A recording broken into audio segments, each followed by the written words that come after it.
कुछ सपने देखे नहीं जाते, वो भेजे जाते हैं ऊपर से, भगवान की ओर से। और अगर कभी भगवान आपके सपने में आए तो समझ लीजिए कोई संदेश छिपा है उसमें। पहली बात, भगवान हर किसी के सपने में नहीं आते। सपने तो सब देखते हैं, लेकिन भगवान का आना ये सिर्फ उस आत्मा के साथ होता है जो भीतर से पुकार रही होती है। शास्त्रों में कहा गया है, सपनों में भगवान का प्रकट होना आत्मा की जागृति का पहला संकेत होता है। जब आप बहुत टूटा हुआ महसूस करते हैं, जब कोई साथ नहीं होता, तब भगवान सपने में आकर बस आपके पास खामोशी से खड़े रहते हैं। दूसरी बात, ये सपना नहीं, एक इशारा होता है। भगवान कुछ बोलते नहीं, लेकिन उनकी मौन उपस्थिति बहुत कुछ कह जाती है।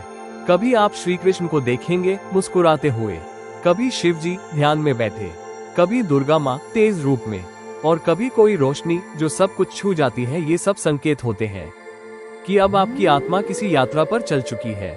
तीसरी बात, भगवान जब आते हैं तो जवाब नहीं, काम देते हैं। बहुत से लोग कहते हैं, भगवान ने मुझे सपना दिया, अब मैं क्या करूं? तो सुनो, जब भगवान दिखते हैं तो वो सवाल का जवाब नहीं देते, वो आपको उत्तर बनाने का काम सौंपते हैं।